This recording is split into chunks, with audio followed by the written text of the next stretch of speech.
So we are in Genesis chapter 20. So this is the narrative that is coming on the end of Sodom and Gomorrah, of course. And that's going to be important because there are going to be some important parallels that we will see. Also, because I'll forget, I'll say this later, I'm wanting to take a brief break from Genesis. You've probably noticed this pattern. We'll go four months or something, the way we've been doing the last 2 or 3 years through Genesis, and then I sort of need a break. We'll do a brief series, probably 4 or 5 weeks, probably more than 5 weeks, and then we'll probably come back and pick up in chapter 21. So we're going to end with Abraham and Sarah without a baby, and then we'll pick up a few months from now with the birth of Isaac. So that's sort of a natural break in the Abraham narrative. So let's read the entire chapter, and then we'll dive into it. Chapter 20. And there Abraham journeyed toward the territory of the Negev and lived between Kadesh and Shur. He sojourned in Gerar. And Abraham said of Sarah his wife, "She is my sister." And Abimelech, king of Gerar, sent and took Sarah.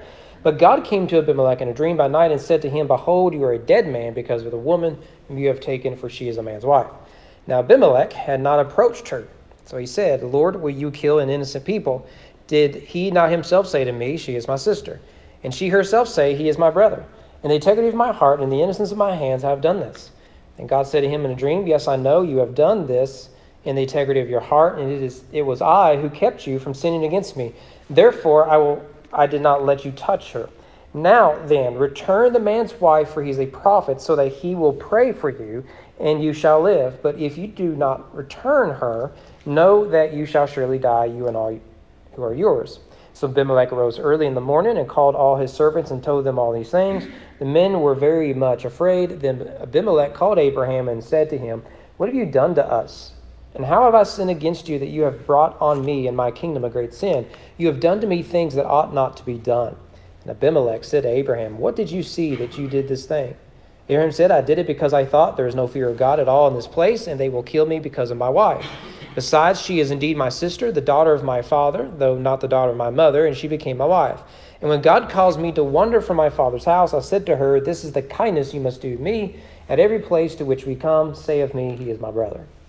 And then Abimelech took sheep and oxen and male servants and female servants and gave them to Abraham. Returned Sarah his wife to him. And Abimelech said, "Behold, my land is before you. Dwell where it pleases you." To Sarah he said, "Behold, I have given your brother 1,000 pieces of silver. It is a sign of your innocence in the eyes of all who are with you, and before everyone you are vindicated." Then Abraham prayed to God, and God healed Abimelech and also healed his wife and female slaves, so that they bore children. For the Lord had closed all the wounds of the house of Abimelech because of Sarah, Abraham's wife. Now, one of the things I've noticed is, I think we mentioned this a few weeks ago on Sunday morning, is the standards by which non-believers hold believers is higher than the standard we as believers hold ourselves. You notice that? This is probably the number one reason why people have left the church in the last 2 or 3 generations. If you call, and ever since our yard sale, I've called a lot of people. We've gone door to door with a lot of people, and you'll find that commonality. Everyone is connected to a church. No one goes to church. You know the numbers by now. You should know by now. 84% of Franklin County is lost and not churched. 84%. And many of those went to Vacation Bible School when they were a kid, remember Sunday school as a little one, maybe even got saved at youth camp whenever they were a teenager. Many of them had some spiritual experience at a local church. Where are they now? And what you'll find often is the standards are higher from unbelievers to believers than believers have among themselves. And this is one of those stories that really confronts us with that reality. If you were to just take this story, you knew nothing about Abraham, Abimelech, Sarah, you knew nothing about Lot and Hagar, you knew nothing about any of these characters. You just had this one story. And I asked you, who's the good guy? Who's the bad guy? Who's the Christian? Who's the non-Christian? You would say the Christian is Abimelech. And you would be surprised to find that he is actually the pagan, a non-believer, or at least a believer in false idols. The believer here, the man of faith who's known as a man of faith, is actually the guy who threatened an entire kingdom by his actions. So I think this is a really, really convicting passage. Well, let's just introduce it real quickly. We need to know here that the story of Abraham, if you take chapter 12 to chapter 20, which is really sort of its own section. This is the hope of a promised son, right? So this is its own section. It's bookended in a very unique way. It starts with the promise, right? Remember, Abraham moves. He's sojourning. Remember that, because that shows up in chapter 20, verse 1. He's sojourning. God makes a promise. Land and lineage are the two main ones there. And then what does Abraham do immediately from that? He goes to Egypt and he lies about his wife being his sister. Now, how does this narrative arc end? It ends with Abraham the sojourner, again, chapter 20, verse 1, who goes to a foreign nation as a sojourner, here the people of Gerar, the nation of Gerar, and he lies about his wife being his sister. And it concludes with the fulfillment of the promise that he would be a father. It's almost like God wrote the Bible. And so we are to see these connections here. By the way, in chapter 27, we're going to read this story again. Isaac, much like his daddy, goes and does the same thing with King Abimelech. It's the same story, chapter 27. So by the time we're done with Genesis, you should know one story very well. And that is the patriarchs lying about their wives. And all the wives were thinking, men are just terrible human beings. And you're pretty much right on that point. So the main point of the story, or one of the main things, at least broadly speaking in the biblical narrative, is to see the relationship between Abraham and from that his descendants that he represents, and the nations here represented by Abimelech. So what we see here is, how do the people of God interact with the nations? Remember, the promise isn't just land and lineage, it's blessing.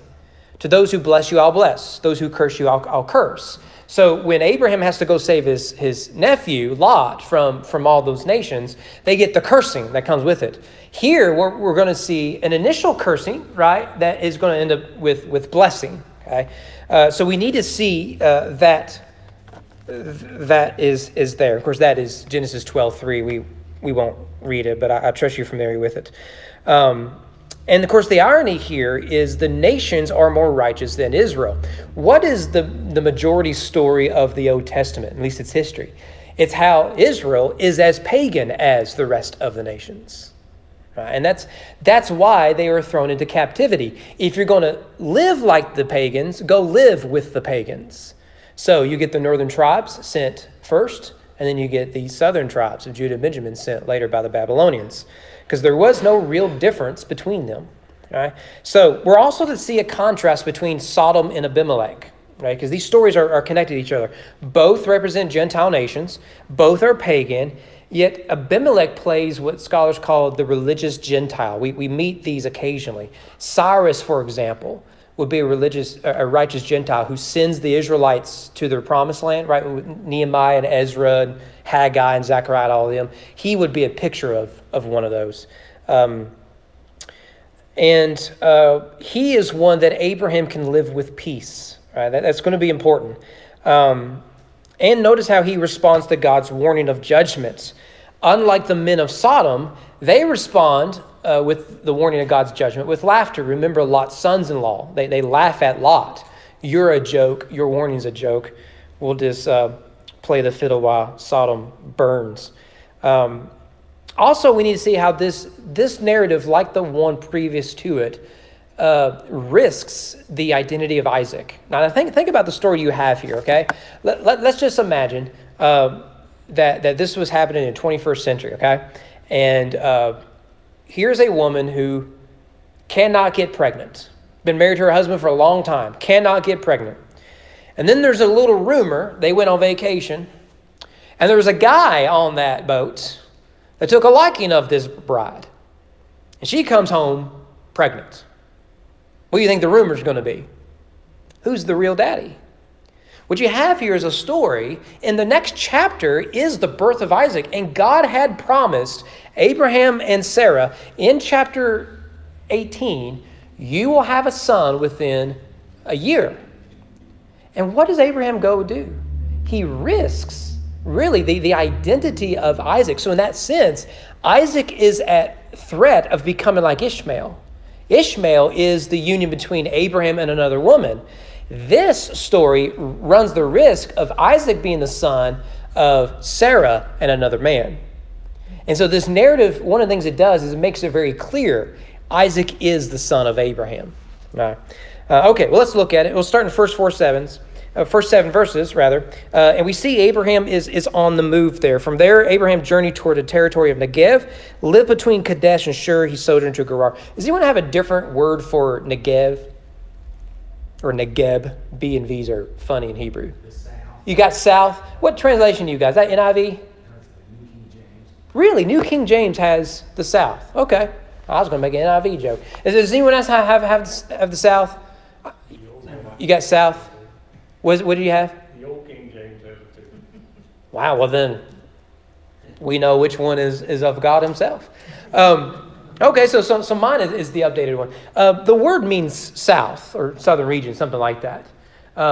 There's one of the challenges in translation, particularly of a language that we don't know the meaning of every word with great clarity, is when do you transliterate? So could the Negev mean they went south, or is it an actual region in the south, right? Much in the same way, you can say, well, are you from the south?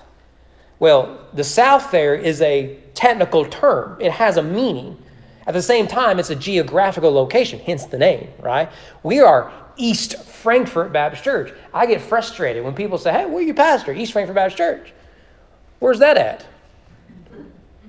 Well, it's a funny thing you asked. It's in East Frankfort. I don't know what you want from me, right? Am I on punked right now? So that's why I bring it up. But it shows that as he's traveling around, he's semi-nomadic. He's leaving the oaks of Mamre. Remember that is where he builds the altar. There's the tree. He encounters God. For whatever reason, he is on the move.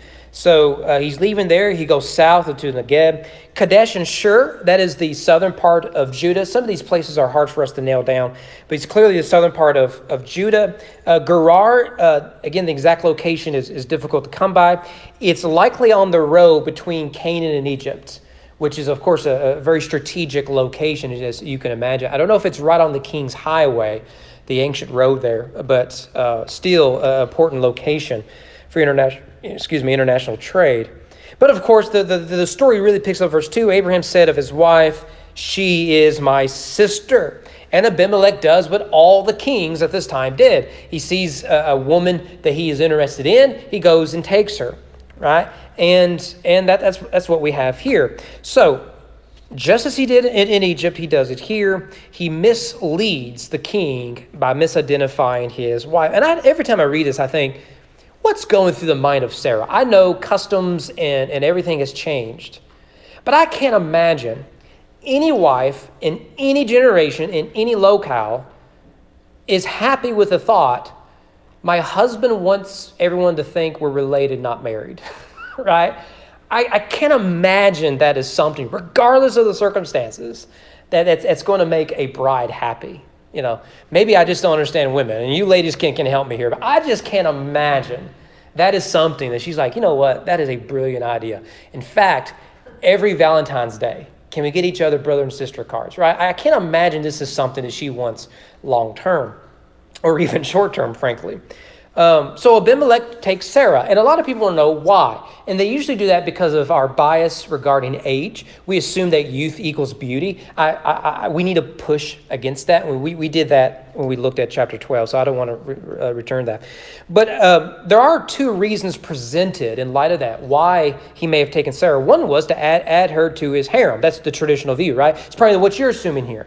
He wants to add her to the other women, his other concubines and stuff, for his own pleasure, right? And that, I think, is the assumption of the narrative. When it talks about how God closed the wombs, the implication is that these are wives and concubines of Abimelech, and Sarah is being added to them. After all, her womb has been closed. Right? The other view is that it is a means to secure peace with Abraham.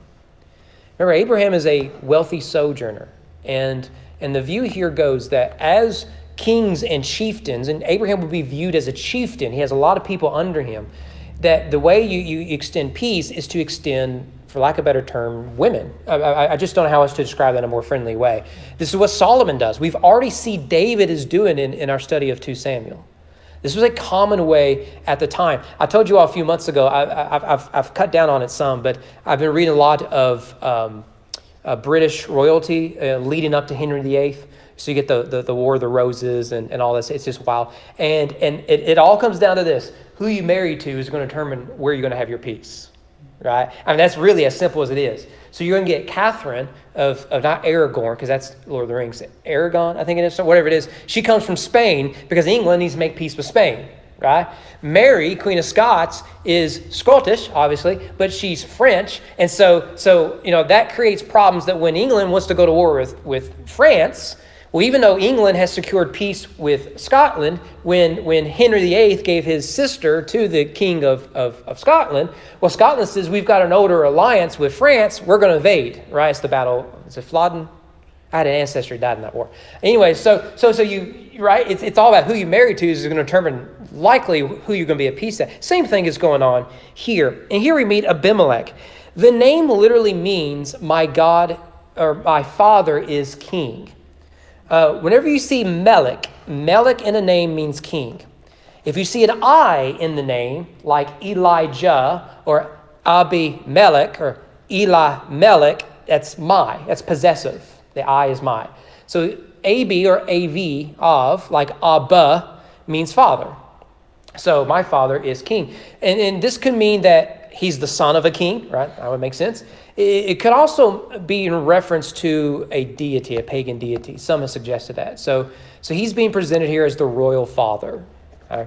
And he certainly plays that role. And he has a dream. Now, I found this fascinating. Genesis, from what I can tell, more than any other book of the Bible, dreams play a vital role in special revelation. Okay, so think about some of them here. Genesis 30. Or Genesis 20. In Genesis 31, you get Jacob's dream about spotted goats, right? You remember that? Just chapter 31. The reason his goats and sheep and all that works out is because he had a dream. So, by the way, it's the angel of the Lord. Later, Laban gets a dream about Jacob in Genesis 31. Genesis 37, Joseph dreams that his brothers and father will bow down to him. Genesis 40 is the butler and the baker, right? Remember them? When Joseph is in prison. And then that leads to another dream. And that leads to the dream of Pharaoh, who has the dream about the fat cows and the skinny cows, right? So the vegetarians and the meat eaters, of course. And that leads to the preservation of Egypt, yes, but the preservation of the descendants of Abraham, which is the main point of that narrative. Now, Abimelech's dream is frightening. I mean, God shows up. Now, this is the sequel to Sodom, okay? Don't forget that. And he shows up. He's done wiping out multiple cities. And he says, oh, by the way, buddy, you're going to die. Right? I mean, that will inflame your insomnia, I'm guessing, right? I mean, have you ever had one of those dreams, right? For me, it's anytime I'm falling out of the sky. The thought of falling out of the sky is enough to keep me awake, right? I mean, I don't like heights, and the older I get, the worse it gets. And so if I have a dream where I'm falling out of the sky, and I've had the vertigo migraines. When I lost my hearing and it had the steroids treatment, I was getting them like every 36 hours. And so not only did I was thinking about falling out of the sky, I felt like I was falling out of a helicopter backwards. It was awful. I just absolutely hated it. Well, if that happens to me, I'm up for the rest of the night. I just can't do it. And that's something goofy. This dream is knock, knock, knock. This is God speaking. You're going to die. Okay? Get you some rest. I'll see you in the morning. Right? I mean, he's going to be awake, right? And, well, some may read this and think, well, this is a bit harsh coming from God. I get it why you're destroying Sodom. I'm on your side, God, but this is a bit harsh. But in the ancient Near Eastern world, adultery was a capital offense. This shows up later in the Mosaic Law. And you remember the woman caught in adultery in John chapter 8. What's the punishment? Stoning. Same crime. And we see other examples of this. If Mary gets pregnant and it ain't Joseph's boy, it's adultery. She's legally bound to Joseph. She's unfaithful to her husband, betrothed to. And so the punishment is death. That's why he decides to divorce her quietly to save her life. So in ancient Near East culture, it's a very serious crime. And so God shows up and is going to deal with them. Well, to be clear, verse 4, Abimelech had not approached her. This is protecting, as we said, the biology of Isaac, because he's coming next. Right?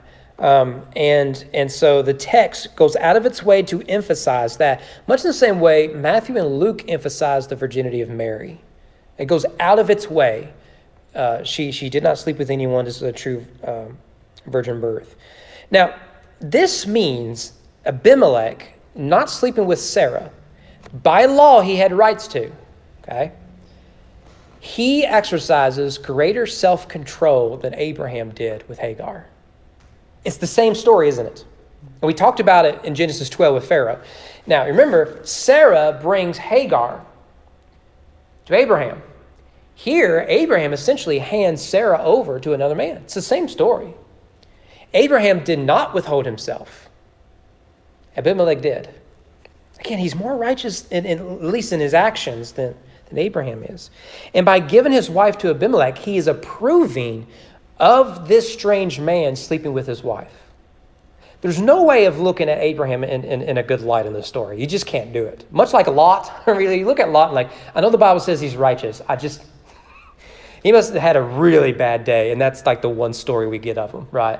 The same thing here at Abraham. If this is all you had of Abraham, you would not see him as a man of God.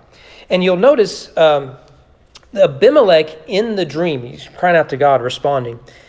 His question mirrors Abraham with the Sodom story. Remember that Abraham asked God, will you destroy a city if you find 10 righteous people? And the assumption is no, he won't. What's Abimelech saying here? Will you kill an innocent people? It's not just the king that is a threat here. It's his kingdom that is at threat here. He's saying, will you kill us if we are innocent? And the answer God gave Abraham in Genesis 18 is the same answer God gives this pagan king in Genesis 20. No, because that innocence is the issue there. Innocence and integrity, as we'll see. And you'll see that Abimelech really believes in the righteous holiness of God more than Abraham believes practically in the covenantal promises of God. Right? They both believe something about God. Abimelech believes if I'm innocent, God isn't going to destroy me. Okay? Abraham seems not to believe that God will keep you safe. God will fulfill his promises. You don't have anything to worry about among the pagans and among the nations. Abraham seems to have forgotten that. Yet again, and we've seen God reaffirm that covenant on at least 3 occasions already. It's amazing, isn't it, how the people of God can forget the covenantal promises of God. If only I could think of an application for that. Right? What's the old Luther quote? He says, I preach on one thing every Sunday, and I beat it in their heads continually because my people forget it every week. It's true. That's why if you read Luther's sermons, same thing with Spurgeon's sermons, he's going to get back to the same thing. You would think Spurgeon's congregation, they were all lost the way he preached there at the end. Right? Because there's one thing you need to know. Hopefully you've noticed in 6.5 years, there's one thing we talk about on Sunday morning. How we get there may be different. It's going to be about Jesus Christ and him crucified. Because it's the one thing that's most important that we have a tendency to forget. So like every time I leave the house, I say, kids, do your chores before I come in for lunch. Why? Because they seem to forget every day they have the same chores they need to do before lunch. It's amazing, right? We'll move on to verse 5 there. It says, did he not himself say to me, she is my sister, and she herself said, he is my brother. In the integrity of my heart, in the innocence of my hands, I have done this, right? So he appeals to the Lord's holiness and righteousness, and he appeals to the truth of the situation. And he says 2 things. One, I was told she was a sister, not a wife. See, there wouldn't be anything wrong with a man giving his sister over for the sake of peace. That we talked about. That was common and still is somewhat common. And he says, on the other end, is when I asked her, she said, yeah, he's my brother. He said, if you just go by the information I've been given, I've not done anything illegal necessarily. Now, I do think it's worth footnoting here how easy it often is for spouses to go along with their spouse's sin, often in the name of marital unity. Look, I just don't want to fight about it anymore. I'll just go along. And it's very easy to do that. Now, the solution to that is that neither spouse go in the direction of sin. In marriage, if it's a picture of the gospel, and it is, we should be growing together in Christ, not pulling one or the other away. So what you have here is Abraham saying, no, this is how we're going to handle this. I need you to deceive on my behalf. And she responds with, no. I'm your wife. And that's important to me and to the God we worship and serve. Instead, she says, okay, it didn't work the first time. Maybe it'll work the second time. I'm just going to go along because I don't want to have another fight. And it's amazing how easy that is to do in marriage. And it never works out. Never works out in the Bible whenever this happens. And notice his language, the integrity of my heart and the innocence of his hands. This is the first time the words integrity, at least this specific Hebrew word in its usage, integrity and innocence is used in the Bible. Right here in this story, right? So it's a great picture of it.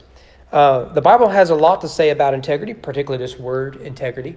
Proverbs 10, whoever walks in integrity walks securely. He who makes his ways crooked will be found out. Yeah, a very simple principle, isn't it? Choose integrity. Psalm 19:1. Better is the poor that walks. You can see the word study I use is King James. For you real Christians, you're welcome here. Better is the poor that walks in his integrity than he that is perverse in his lips and is a fool. Right? Which one of these two dominates our culture right now? Proverbs 20, the just man walks in his integrity. His children are blessed after him. And then we can obviously look at 1,000 others in the Bible. Look, in the Bible, one's integrity matters more than his safety. One's innocence matters more than his security. And Americans have proven over the generations we care more about safety than integrity. We're okay living a life with an unclean conscience so long as we are safe, rich, and secure. I want to encourage you as Christians to choose integrity and innocence over anything else. Choose to do the right thing even if it isn't the convenient thing or the beneficial thing. This is something I tell every minister who's hurting. They're at the end of a ministry or just left a ministry and they're hurting. I always tell them the same thing. I said, can you honestly say as you look back in the situation, yes, you made mistakes. Yes, you would have done things differently. All of that is important that you realize that and confess that and learn from it. But can you honestly say, my integrity and my calling are intact? If the answer is yes, move forward. If the answer is no, repent. Because that is what matters. Not did I grow a large church. Not did they throw me out. I did a 2-day training event at KBC, and one of the things we preachers do is we tell horror stories, right? You know, that make all of the churches we serve at look bad. And boy, have I got some good ones on y'all. No, but you hear the really bad ones often because we try to top each other. My fish is bigger than yours. Mine's trawl bag. Well, you're not gonna believe what the deacons did to me. I'll give you one. The deacons were meeting to fire their pastor. Okay, well the guy doesn't know this. He sees, oh look, some of our leading men are at the church on a Saturday evening. I'll swing by and say hi. He didn't preach the next day, right? He didn't preach it at all, right? Well, that sort of stuff. And it comes down to the same issue. This is true not just for ministers, but for all of us. Can you honestly say, I fulfill the calling God has given me as a husband, a wife, mother, father, child of God? And is my conscience clear? Am I living with integrity? If so, you can move forward in life. It doesn't mean it's not going to be difficult, but you can move forward. And here's the pagan who says, look, my heart is innocent. My heart has integrity. My hands are innocent. And contrast that with Abraham and Sarah. They don't have any of that. They don't have innocence or integrity. Notice verse 6. This is the one that is most controversial. God said to him in the dream, "Yes, I know that you have done this in the integrity of your heart. It was I who kept you from sinning against me. Therefore, I did not let you touch her." Does that make you uncomfortable? It should. Why didn't Abimelech touch Sarah? One is God's sovereign grace. The other possibly is circumstances that God uses. Remember, God is sovereign over the means and the ends. So we'll get to this. In verse 17, hints at some sort of illness. And some see that as a sexual illness, particularly an inability to conceive. And that's what's hinted at in 17 and 18. So some see that this was going on, and when Sarah comes in, that's why and that could be true. Because God is sovereign over the means and the ends, right? We're going to see this with Pharaoh, right? God hardened Pharaoh's heart. God softens Pharaoh's heart. So the Pharaoh shoes. God is sovereign over the means and the ends, right? Both are true, right? And I think we all agree with this. Just for some reason we fight over some of these details between sovereignty and agency. Verse 7, he returns Sarah. And notice there, he refers to him as a prophet. This is the first time this word is used in the Bible. And it's not really a compliment, is it? There's going to be plenty of other prophets and priests and kings who are going to be just as morally compromised as Abraham here. Now, we see Abraham has acted as a prophet. Remember, he intercedes on behalf of Sodom. Here, he's going to intercede on behalf of Abimelech and the nation of Gerar. But the first time he's called is in the context that he wasn't living like it. Right? By the way, the second time this word is used is in Exodus. Did I not put it up there? Oh, well. Exodus 7:1. Moses and Aaron are both called prophets. It's the next time the word is used.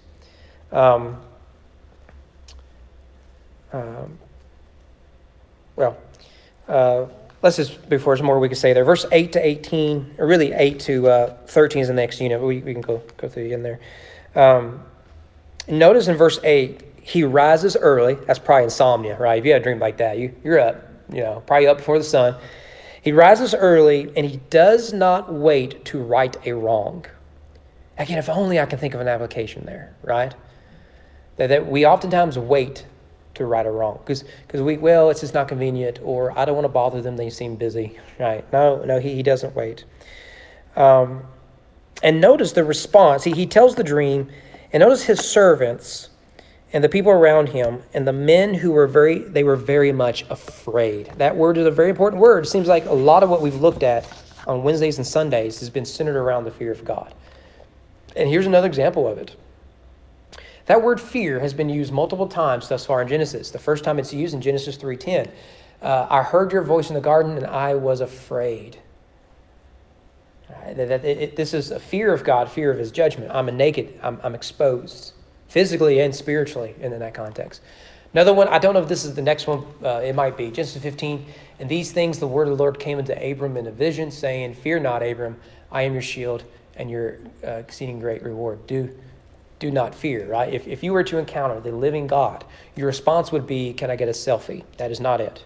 Your response will be, "I am scared to death. Kill me now and send me to hell. I don't deserve this." Right?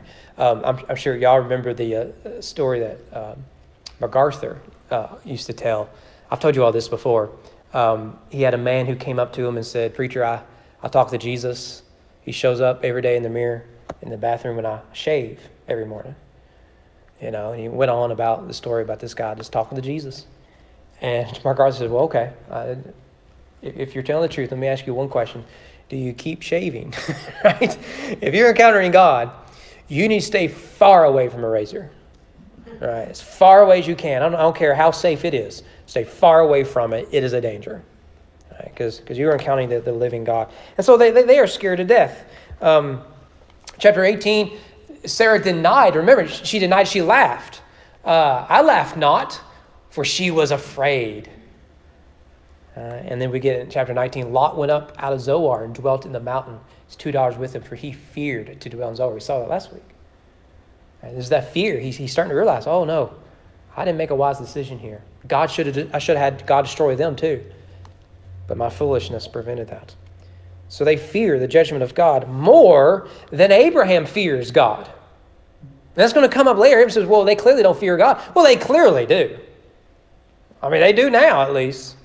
They fear him more than Abraham does.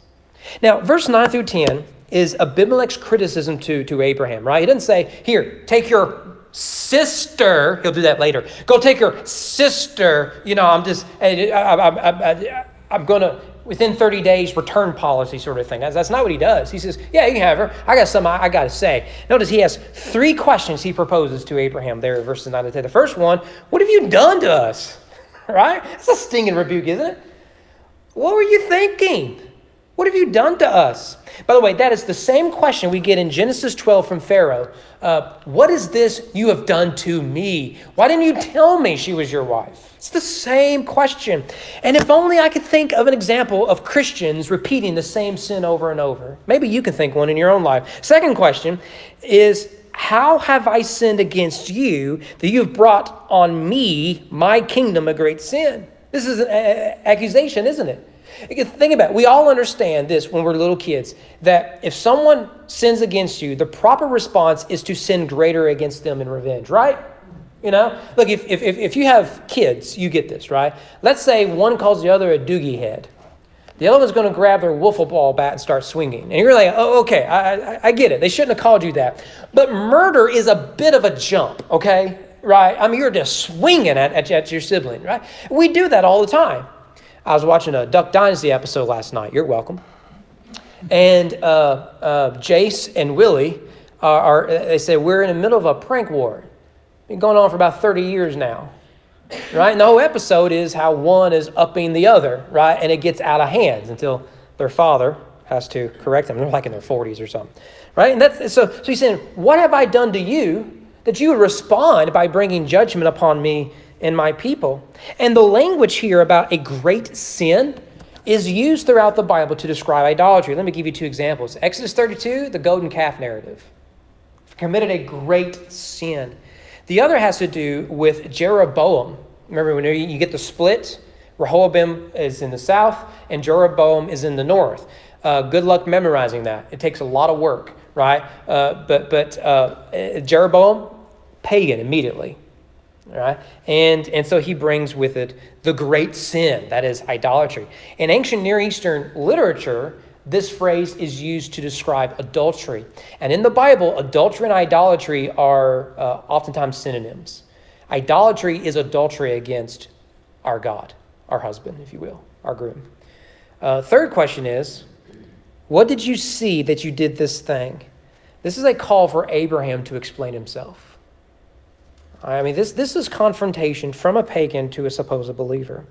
Now, not only are we supposed to see parallels between the story of Hagar, there's parallels here with the story of Sodom and Gomorrah.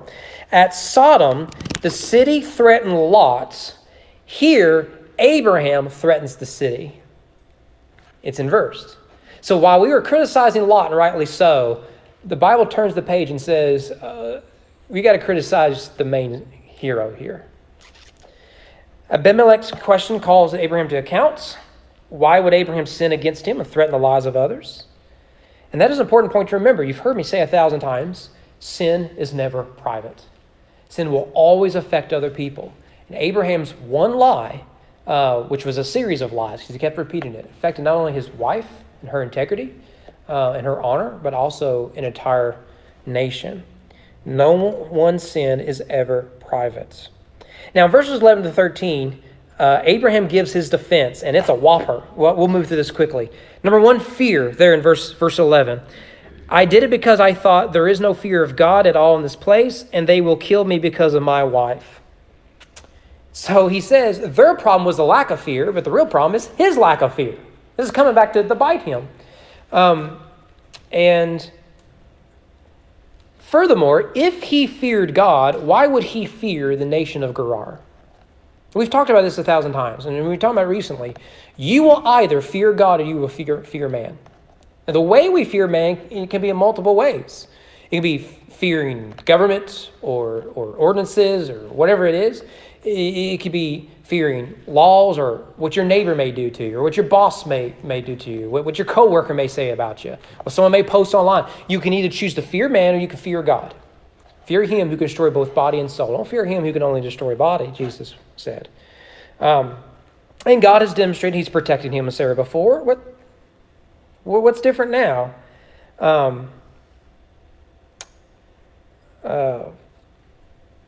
He's afraid that Abimelech will kill him on account of his wife, but in reality, God is threatening to kill Abimelech on account of his wife. And the fear of God there may mean moral integrity. And so he likely prejudged them as not having integrity. But in the story, it's Abraham who doesn't have the integrity. Secondly, technicality. I mean, part of me likes this because he's humorous. Besides, she is indeed my sister, the daughter of my father, though not the daughter of my mother, and she became my wife. Notice what he's doing there ultimately. He's saying, well, I didn't technically lie. She is my sister. Now, again, notice the parallels. We just read the story about Lot and his daughters. Now we get this other story. Here, it's not sister, it's half-sister. And we don't know the mother of Sarah. She's never mentioned because I tried to figure this out. So Terah is the father of Abraham and Sarah. They have different mothers, right? If you go back to chapter 11, we talked about it then, it gets really confusing about who's married to who because whenever someone would die, often it would be the brother who would take the wife and whatnot. That'll show up later with Onan in a few chapters, actually. So we'll get there fairly soon, 3 years from now.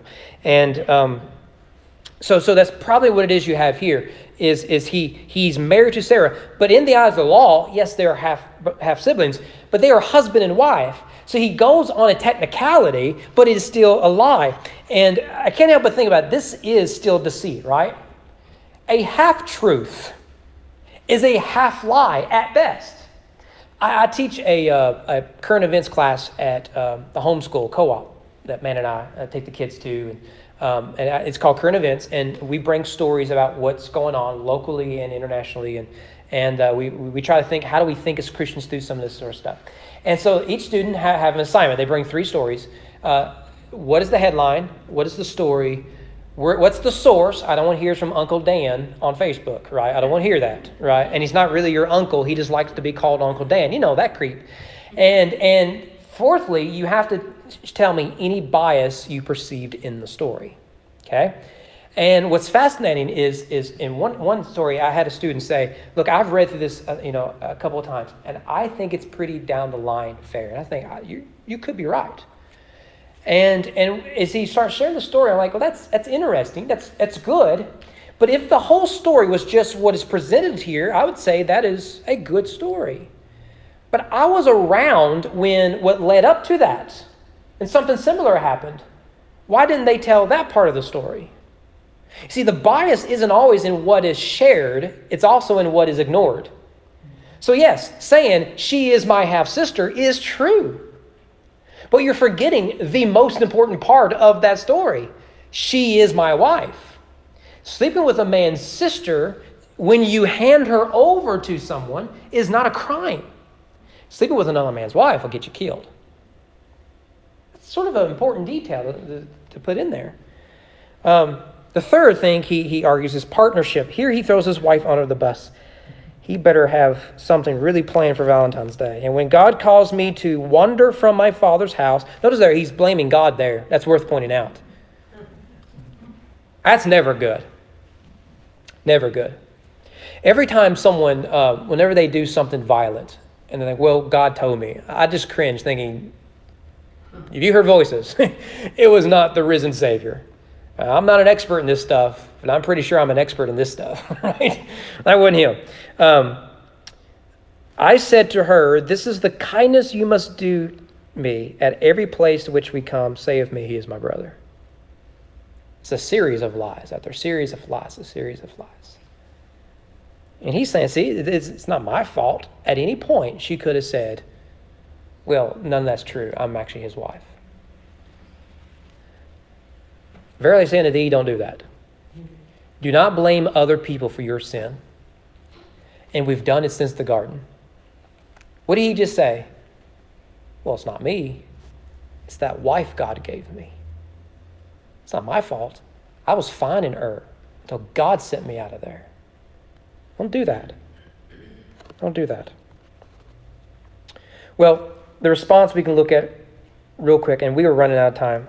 Abimelech responds by making restitution. So just as Pharaoh enriched Abraham, Abimelech does the same. Pharaoh gave, among other things, slaves. Abimelech does the same thing. Remember, one of those slaves was Hagar. Hopefully Abraham will learn his lesson, although I'm having my doubts here. The gifts of verse 15, that of land, stay here as long as you want, contrast verse 1. So he has a home, a temporary home. It's not the promised land, but it is still a place to pitch his tents. Notice verse 16, it's probably my favorite verse. To Sarah he said, behold, I have given your brother 1,000 pieces of silver. I love that. Don't you? I just love it. Brother, wink, wink. A sign of your innocence in the eyes of all. The Hebrew literally means covering the eyes. I don't know if your translation says that or not. It's a unique. You won't find this again in the Bible. This phrase. It seems to say that if anyone dishonors Sarah because of what happened here, this action is a way of reaffirming and reestablishing her honor. Notice that Abimelech treats Sarah better than her own brother. Right? And so what does Abraham do? He intercedes, verse 17 and 18, fulfilling his role as prophet. God had closed the wounds of the women here, and he opens them.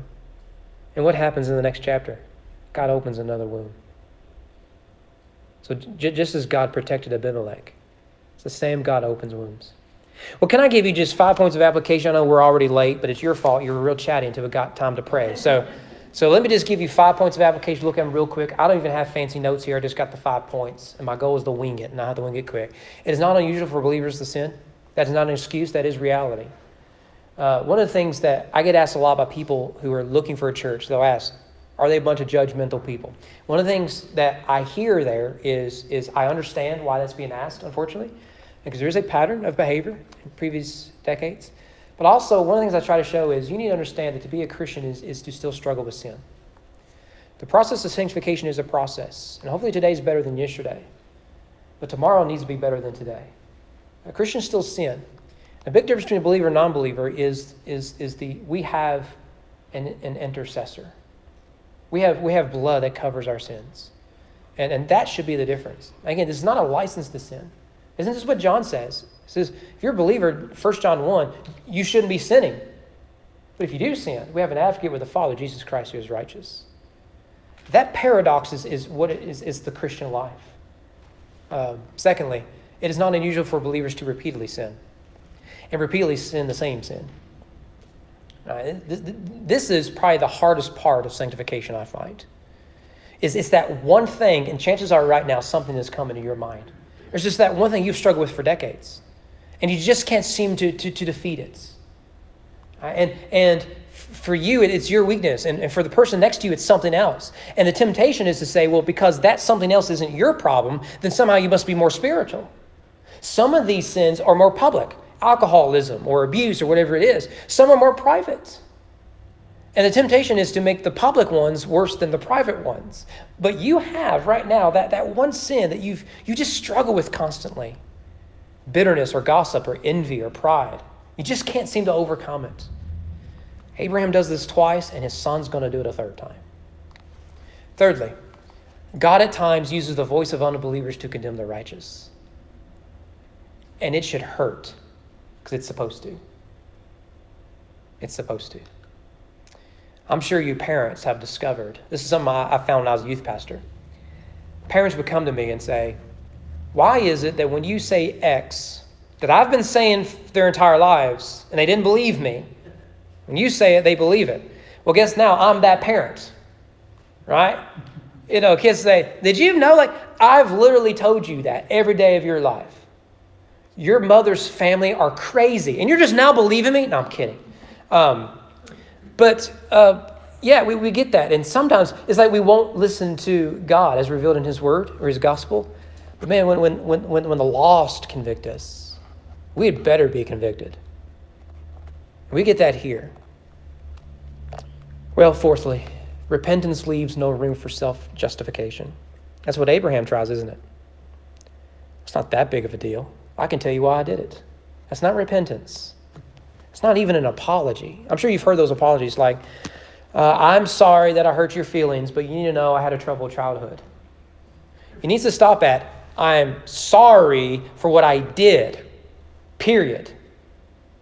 I'm sorry I was having a really bad day. No.